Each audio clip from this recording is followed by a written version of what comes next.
Hello student. कैसे हैं आप सभी? आशा करते हैं आप सभी बहुत बढ़िया स्वस्थ हो गए और आपकी क्लास 12th की पढ़ाई बहुत अच्छी चल रही होगी। तो जैसा कि आपसे कहा गया था कि पॉलिटिकल साइंस की सीरीज क्लास 12th की सीरीज को स्टार्ट कर रहे हैं, और पिछली वीडियो में कहा गया था कि जो आपकी सेकंड बुक है, जो आपका पार्ट बी है, जिसका नाम है politics in India since independence, इससे स्टार्ट करेंगे।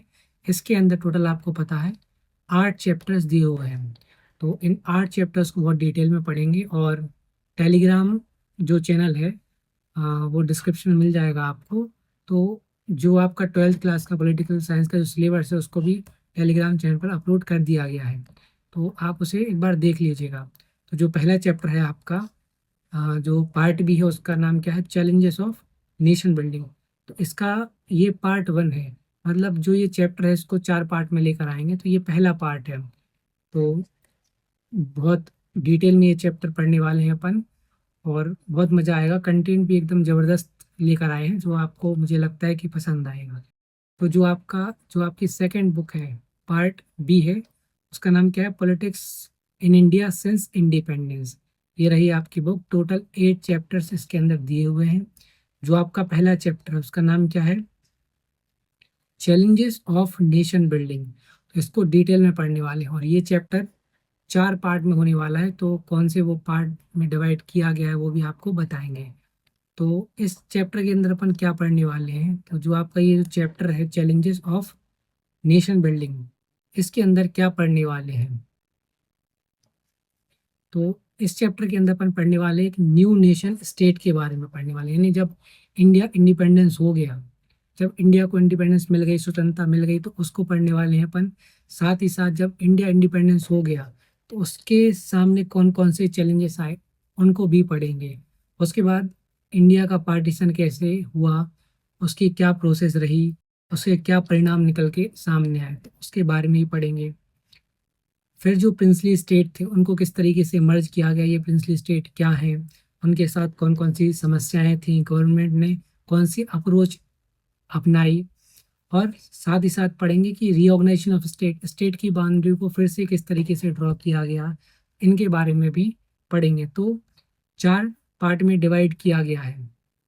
तो जो आपका पहला पार्ट है, पहले पार्ट के अंदर अपन द न्यू नेशन स्टेट और challenges for the new nation, challenges for the new nation, इन दोनों टॉपिक को कवर करेंगे। बाकी जो पार्ट सेकंड आएगा इस सीरीज का, इस चैप्टर का, उसमें अपन पार्टीशन के बारे में पढ़ेंगे, जिसमें प्रोसेस के बारे में देखेंगे, उसके क्या परिणाम निकल के आए सामने, उसको डिटेल में पढ़ेंगे। और जो थर्ड पार्ट रहेगा इस चैप्टर का, उसको उसमें अपन क्या कवर करेंगे? Integration of princely state, princely state को कैसे मर्ज किया गया उसको पढ़ेंगे, उनके साथ कौन कौन सी समस्याएं थी, प्रॉब्लम्स थी, उनको पढ़ेंगे। और गवर्नमेंट ने कौन सी अप्रोच अपनाई इनको मर्ज करने में, उसको पढ़ेंगे। और जो चौथा पार्ट आएगा वो आएगा रीऑर्गेनाइजेशन ऑफ स्टेट, स्टेट को किस तरीके से ऑर्गेनाइज किया गया, बाउंड्रीज किस तरीके से ड्रॉ की गई। तो इस चैप्टर को 4 पार्ट में डिवाइड करने वाले हैं। आज के सेशन में 2 टॉपिक को कवर करेंगे, न्यू नेशन स्टेट के बारे में पढ़ेंगे, साथ ही साथ उसके सामने कौन कौन से चैलेंजेस आए उसके बारे में पढ़ेंगे। तो चाहे सेशन बहुत शानदार होने वाला है, बने रहिएगा इस सेशन में, और लास्ट तक बने रहिएगा। कुछ क्वेश्चंस भी इस टॉपिक से लेकर आए हैं, तो वो क्वेश्चंस भी आपको बताए जाएंगे। तो सबसे पहला क्वेश्चन है कि चैप्टर का नाम है चैलेंजेस ऑफ नेशन बिल्डिंग। तो नेशन बिल्डिंग का मतलब क्या होता है? तो क्रिएशन और डेवलपमेंट ऑफ अ नेशन। तो नेशन को किस तरीके से क्रिएट किया जाए, किस तरीके से उसका क्रिएशन किया जाए, किस तरीके से उस नेशन का डेवलपमेंट किया जाए, तो उस प्रोसेस को बोलते हैं नेशन बिल्डिंग।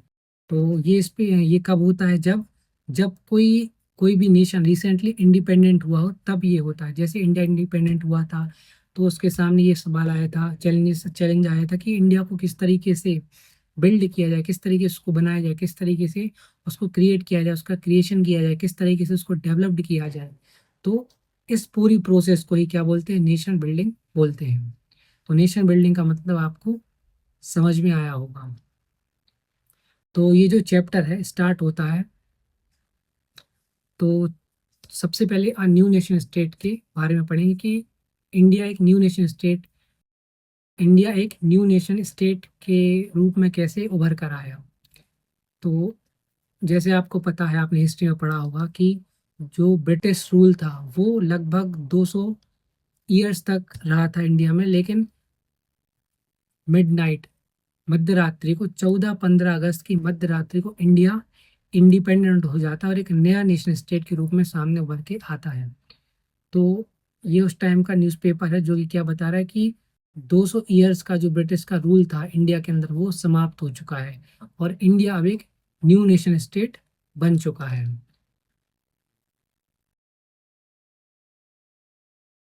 उसके बाद जब 14-15 अगस्त 1947 की मध्य रात्रि को इंडिया इंडिपेंडेंट हो गया था, तो उसी सेम नाइट को जो पंडित जवाहरलाल नेहरू थे, जो कि पहले प्राइम मिनिस्टर्स थे फ्री इंडिया के, उन्होंने एक स्पीच दी थी। ये स्पीच कहाँ देंगे वो? तो कॉन्स्टिट्यूशन असेंबली में एक सेशन कंडक्ट किया जाएगा। उस सेशन के दौरान, उस स्पेशल सेशन के दौरान एक स्पीच वो देंगे। उस स्पीच को क्या, किस नाम से जाना जाएगा?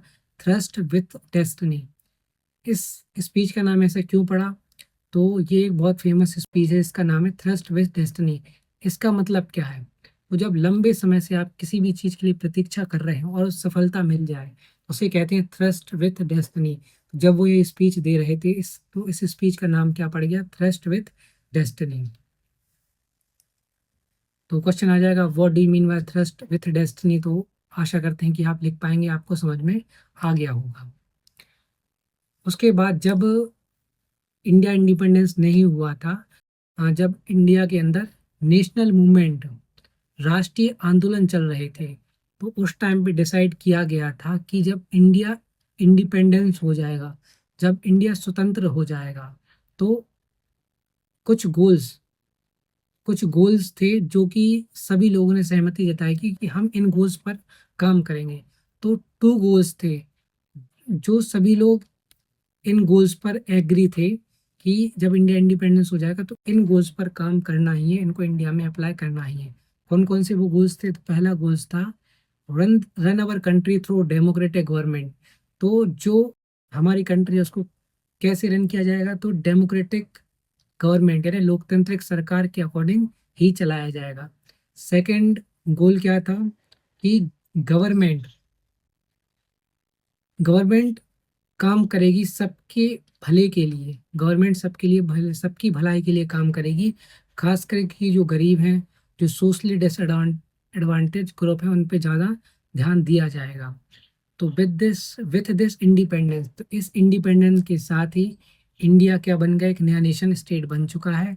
उसी के साथ ही अकम्पनीड, उसी के साथ ही ट्रूमा ऑफ पार्टीशन, पार्टीशन की वजह से बहुत सारा लॉस, बहुत सारा डैमेज भी इंडिया को आ, हुआ है, जिसकी वजह से जो नेशन बिल्डिंग की प्रोसेस थी, प्रक्रिया थी, वो डिफिकल्ट होने वाली थी इंडिया के लिए। तो कौन कौन से चैलेंजेस इंडिया के सामने आए, तो उन चैलेंजेस की तरफ अपन बढ़ते हैं आगे।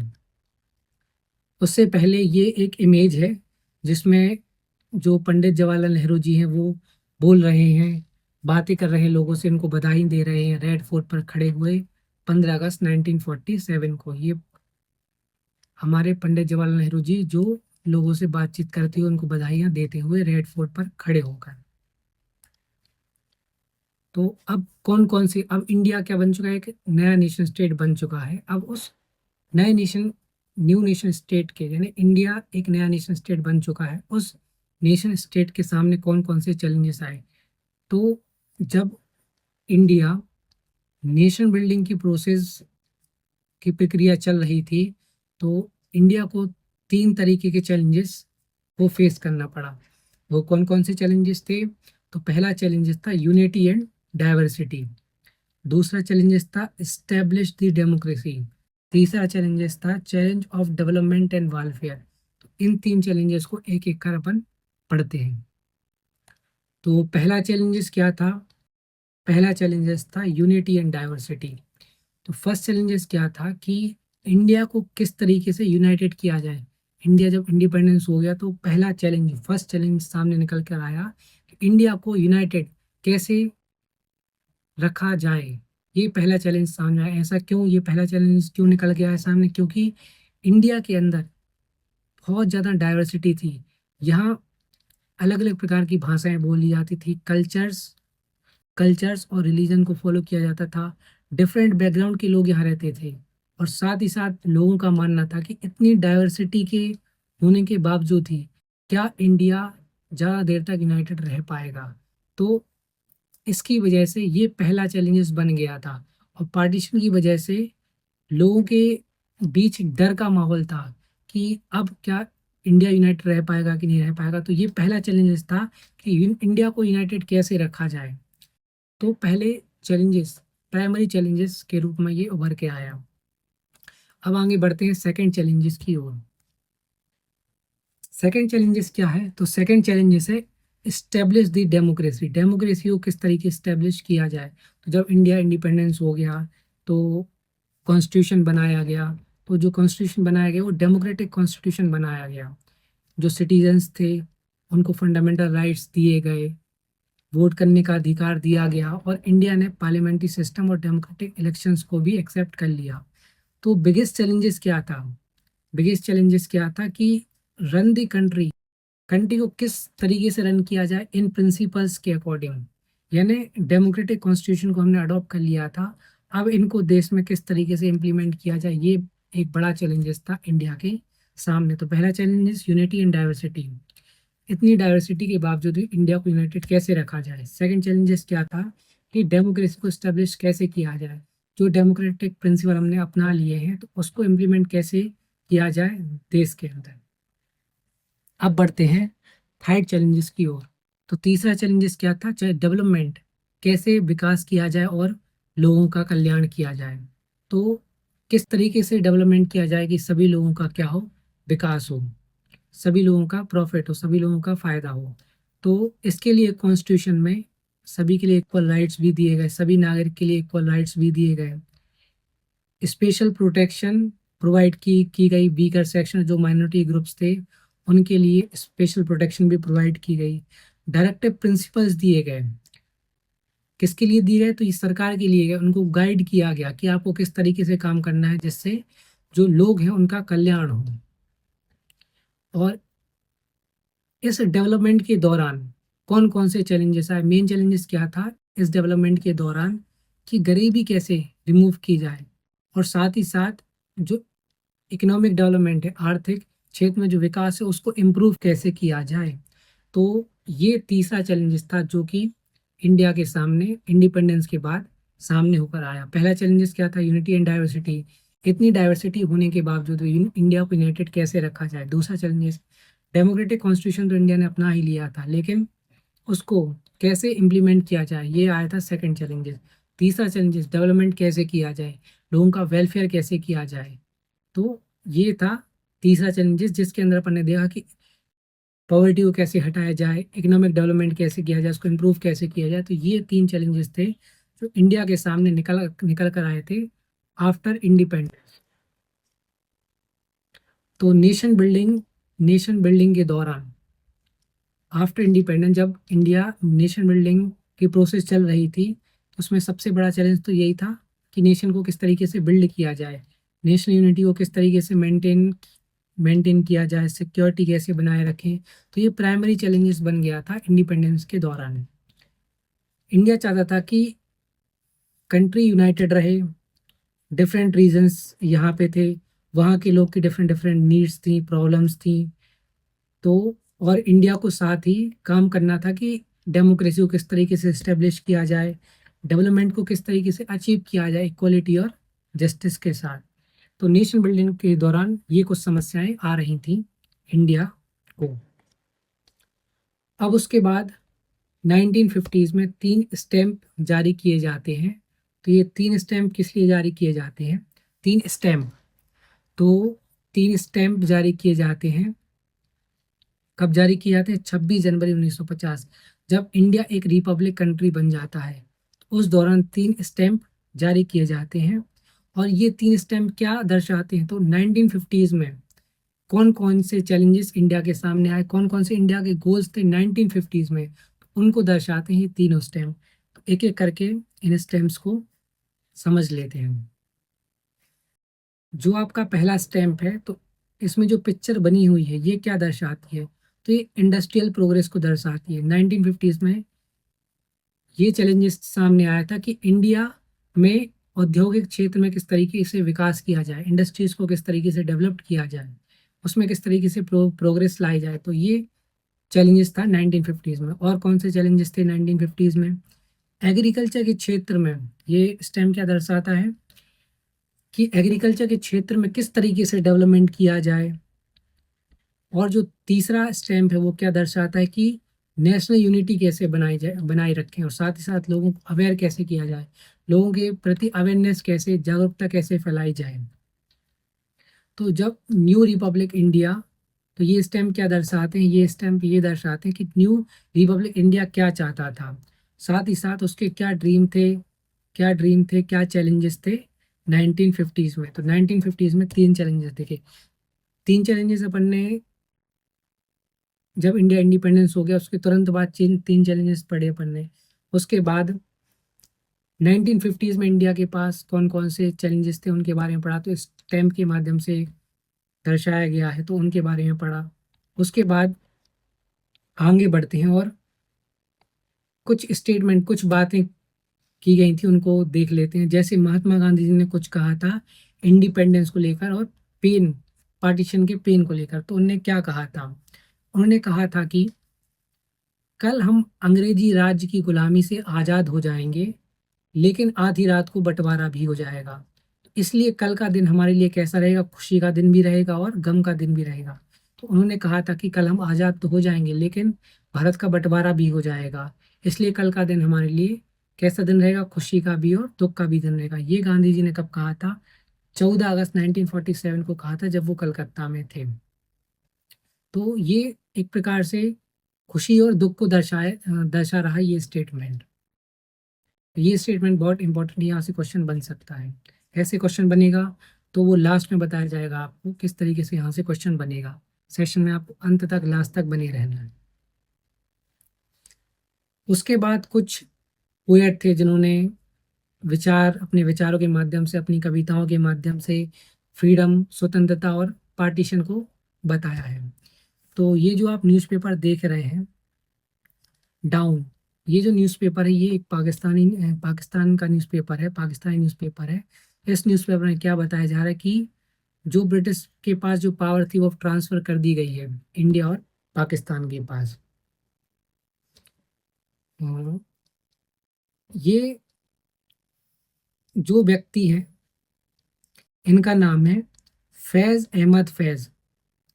इनका जन्म हुआ था सियालकोट में, और ये पाकिस्तान में रहे थे पार्टीशन के बाद। और ये लेफ्टिस्ट विचारधारा को मानते थे। इन्होंने अपोज किया था जिस तरीके से पाकिस्तान की रेजिमी थी, जिस तरीके से पाकिस्तान में रूल हो रहा था उसका इन्होंने अपोज किया था, विरोध किया था, जिसके लिए इन्हें बंदी भी बनाया गया था। तो ये और पोइट्री के लिए भी जाने जाते हैं, कविताएं के लिए भी जाते हैं। इन्होंने बहुत सारी कविताएं लिखी, जैसे नश्क ए फरियादी, दस्त ए साबा, जिंदा नामा, ये इनकी कुछ कविताएं हैं जो उन्होंने लिखी थी। और ग्रेटेस्ट पोएट माने जाते थे ये साउथ एशिया के 20th सेंचुरी में। बड़े ही ये फेमस और अच्छे व्यक्ति हैं। इनके बारे में, इनकी कविताओं को लेकर क्वेश्चन पूछा जा सकता है। इन्होंने एक पोएम लिखी थी जिसका नाम क्या था? डाउन ऑफ फ्रीडम, जो कि लिखी थी फैज़ अहमद फैज़ ने। तो ये पोएम लिखी गई थी उर्दू में, जिसका नाम है सुबह ए आज़ादी। इसको ट्रांसलेट किया गया था इंग्लिश में, जिसे कहा गया था द डाउन ऑफ फ्रीडम।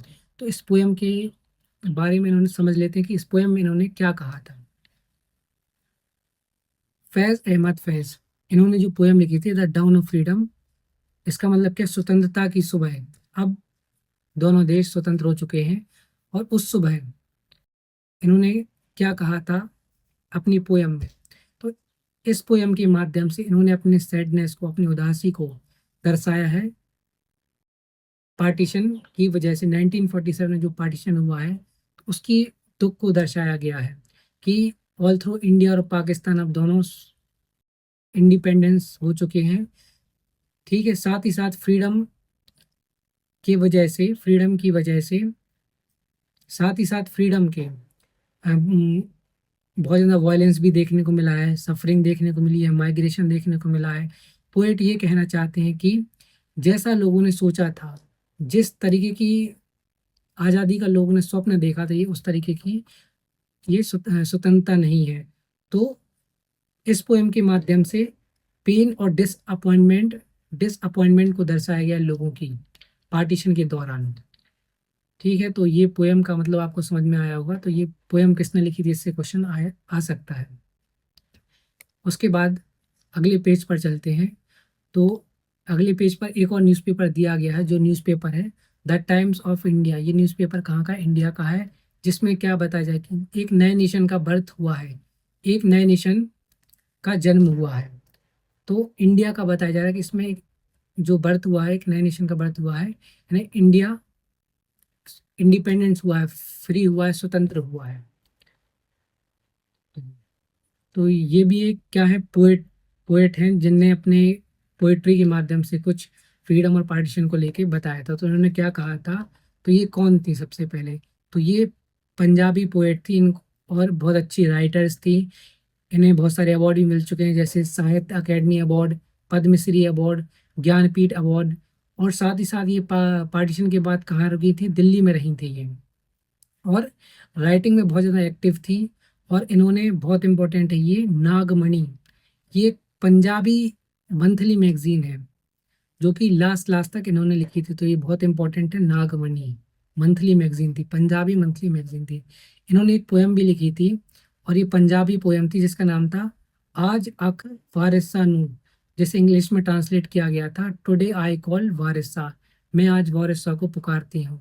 ये पोएम किसने लिखी थी, अमृता प्रीतम ने। इस पोएम में इन्होंने क्या कहा था उसके बारे में समझ लेते हैं। तो इस पोएम में सबसे पहले, इस पोएम का नाम क्या है, टुडे आई कॉल वारिसा। ये किसने लिखी थी, अमृत प्रीतम ने। तो ये वारिसा कौन है, तो ये पंजाब के एक बहुत फेमस पोएट हैं जिन्होंने एक पोएम लिखी थी हीर रांझा। इस पोएम के माध्यम से वो जो हीर, जो डॉटर है पंजाब की, उसके दुख को डिस्क्राइब किया गया है। तो अमृत प्रीतम कहती हैं कि क्या डिस्क्राइब करती हैं अपनी पोएम में, पेन को डिस्क्राइब करती हैं, वायलेंस को डिस्क्राइब करती हैं, जो किसकी वजह से हुआ है, पार्टीशन की वजह से हुआ है। और वो क्या कहती हैं कि मिलियंस ऑफ पीपल, खास करके महिलाएं को बहुत ज़्यादा नुकसान पहुंचा है, बहुत ज़्यादा मात्रा में किलिंग देखने को मिली है, माइग्रेशन देखने को मिला है। तो वो पोएम के माध्यम से सैडनेस को, अपने दुख को दर्शा रही हैं। जो डिस्ट्रक्शन हुआ है, जो डैमेज हुआ है पंजाब में, उसको पोएम के माध्यम से बता रही हैं। और साथ ही साथ डीप ह्यूमन सफरिंग को, जो लोगों को दुख हुआ है उसको गहराई से बता रही हैं। तो इस पोयम के माध्यम से वो एक प्रकार से दुख को दर्शा रही हैं, खुशी और दुख को दर्शा रही हैं कि इंडिया इंडिपेंडेंस भी हो गया, लेकिन पार्टीशन की वजह से बहुत ज़्यादा नुकसान भी उसको झेलना पड़ा। अब लेकिन जो अमृता प्रीतम थी, उन्होंने अपनी पोयम का नाम कॉल्ड टुडे आई कॉल्ड वारिसा क्यों रहा, क्योंकि जो वारिसा थे वो पंजाब से थे। तो पंजाब में जो पोयम लिखी थी हीर राजा, तो इसमें जो पंजाब की डॉटर थी हीर, उसके दुख को दर्शाया गया है। तो अमृत प्रीतम उनको बुला रही हैं कि आप आइए और देखिए कि किस तरीके से लाखों लोग लाखों लोगों का नुकसान हुआ है, उनको दर्द हो रहा है। तो उसको डिस्क्राइब किया उनको कंपेयर करके। तो यहाँ तक आशा करते हैं कि आपको समझ में आया हो। आगे बढ़ते हैं, अगली स्लाइड पर चलते हैं। अब बढ़ते हैं कुछ स्टेटमेंट की ओर। तो कुछ स्टेटमेंट दिए थे तो मोहम्मद अली जिन्ना जी ने और नेहरू जी ने। तो ये जो स्टेटमेंट दिए गए थे, ये पार्टीशन के तुरंत बाद दिए गए थे 1947 में। और इस टाइम पे बहुत ज़्यादा वायलेंस चल रहा था और लीडर्स बहुत ज़्यादा चिंतित थे पीस को लेकर और यूनिटी को लेकर। तो इस स्टेटमेंट में क्या कहा गया और ये स्टेटमेंट कब दिया गया था और ये क्या है, इन स्टेटमेंट को एक एक करके समझ लेते हैं। तो जो पहला स्टेटमेंट है वो जिन्ना जी ने स्पीच दी थी। तो मोहम्मद अली जो जिन्ना थे, उन्होंने जो कराची में जो कॉन्स्टिट्यूशन असेंबली थी पाकिस्तान में, एक स्पेशल सेशन के दौरान एक स्पीच दी थी 11 अगस्त 1947 में। उस स्पीच में इन्होंने क्या कहा था कि all people are equal, country में जितने भी लोग हैं सभी इक्वल हैं, सभी बराबर हैं, free to follow any religion, वो चाहें किसी भी रिलीजन को फॉलो कर सकते हैं, फ्री है वो। पीपल कैन गो, लोग फ्रीली टेम्पल्स, मॉस्क्यू और किसी भी प्लेस में लोग वर्शिप करने के लिए जा सकते हैं। Government should not treat people differently, जो यहाँ की सरकार है वो किसी को डिफरेंट तरीके से ट्रीट नहीं करेगी उनके रिलीजन को लेकर, उनके कास्ट को लेकर। वो चाहते थे कि जितने भी कम्युनिटीज़ यहाँ वो पीसफुल तरीके से रहें। तो ये जिन्ना जी अपनी स्पीच में कह रहे हैं, जो कि स्पीच कहाँ दी जा रही है, एक स्पेशल सेशन में कराची पाकिस्तान में। अब जवाहरलाल नेहरू जी क्या कह रहे हैं, तो जवाहरलाल नेहरू जी ने लेटर लिखा था। किसको लिखा था, तो ये लेटर लिखा गया था 15 अगस्त 1947 को। This letter was written by Jawaharlal Nehru, ये कब किसको लिखा था, चीफ मिनिस्टर को लिखा गया था। और ये कब लिखा था, 15 अक्टूबर 1947 को। तो इस लेटर वो क्या कह रहे हैं, किसकी बात कर रहे हैं, तो इस लेटर में वो मुस्लिम की सेफ्टी की बात कर रहे हैं जो कि इंडिया में रह रहे हैं after partition. Government should treat, government जो माइनॉरिटीज़ हैं, जो गवर्नमेंट उनको कैसे ट्रीट करे, फेयर तरीके से और पोलाइटली तरीके से ट्रीट करें। जो मुस्लिम्स हैं उनको भी सेफ्टी दी जाए, इक्वल राइट्स दिए जाएं बाकी अदर सिटीजन्स की तरह। इंडिया एक डेमोक्रेटिक कंट्री है, तो सभी पीपल को इक्वल तरीके से ट्रीट किया जाए। नेहरू जी चाहते थे कि पीस, इक्वलिटी और यूनिटी बनी रहे, जितनी भी कम्युनिटीज़ इंडिया में रह रहे हैं उनके बीच इक्वलिटी, शांति, समानता और एकता बनी रहे। तो ये नेहरू जी लेटर्स लिख रहे हैं चीफ मिनिस्टर्स को और ये बातें कह रहे हैं उनसे। तो आज के टॉपिक में अपन ने क्या क्या कवर कर लिया, आज के टॉपिक में अपन ने एक न्यू नेशन स्टेट के बारे में पढ़ा, किस तरीके से न्यू नेशन स्टेट का क्रिएशन हुआ था। उसके बाद उसके सामने कौन कौन से चैलेंजेस आए उसके बारे में पढ़ा। अगली वीडियो में अपन पढ़ेंगे किस तरीके से इंडिया का पार्टीशन हुआ था, उसकी क्या प्रोसेस रही, कौन कौन से परिणाम निकल के सामने आए। तो अगली वीडियो में पार्टीशन के बारे में पढ़ेंगे जो कि बहुत शानदार होने वाली है।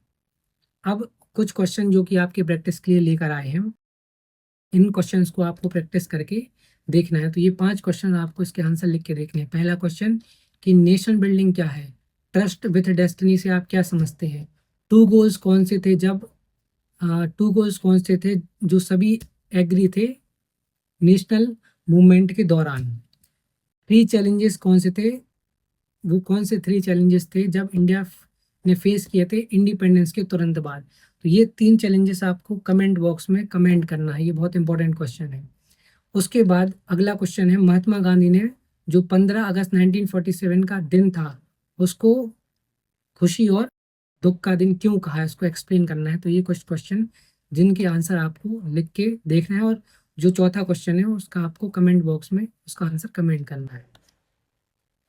तो ये था आज का अपना सेशन। मिलते हैं अगले सेशन में। पार्टीशन, जो अगली वीडियो रहेगी वो पार्टीशन से रिलेटेड रहेगी, तो इस चैप्टर का सेकंड पार्ट लेकर आएंगे। तो चैनल को सब्सक्राइब कर लीजिए, लाइक कर लीजिए, क्योंकि कंटेंट बहुत शानदार होने वाला और आसान होने वाला है। तो वीडियो में सेशन में बने रहने के लिए बहुत बहुत धन्यवाद। Thank you.